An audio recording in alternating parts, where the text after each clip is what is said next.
कोल्हापूर जिल्ह्यातील कुरुंदवाड नगरपालिकेच्या प्रशासन विभागाच्या अतिक्रमण निर्मूलन पथकाने अतिक्रमण हटाव मोहीम सुरू केली। कुरुंदवाड शहरामध्ये अनेक ठिकाणी व्यापाऱ्यांनी अतिक्रमण केली, त्यामुळे ग्राहक व पादचाऱ्यांना खरेदी करण्यासाठी जाताना तारेवरची कसरत करावी लागत होती। शिवाय भाजीपाला व फळ विक्रेत्यांनी रस्त्यावरच हातगाडे लावल्याने रहदारीस मोठा अडथळा निर्माण झाला होता। याबाबत नागरिकातून असंख्य तक्रारी नगरपालिकेकडे प्राप्त झाल्या होत्या। याचा विचार करून बांधकाम अभियंता शशिकांत पवार यांनी मुख्याधिकारी नागेंद्र मुतकेकर यांच्या मार्गदर्शनाखाली अतिक्रमण हटाव मोहीम सुरू केली आहे। दुपारी नगरपालिका परिसर भाजी मंडई व जिल्हा परिषद दवाखान्याकडे जाणाऱ्या रस्त्यावरील अतिक्रमण हटवण्याचे काम एक जेसीबी, ट्रॅक्टर व 20 पालिकेकडील कर्मचारी यांच्या सहाय्याने दिवसभर सुरू केले।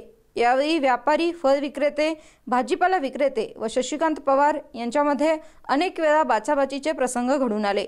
मात्र अतिक्रमण निर्मूलन पथकाने याकडे दुर्लक्ष करून पोलीस बंदोबस्तात अतिक्रमण हटाव मोहीम सुरूच ठेवली आहे।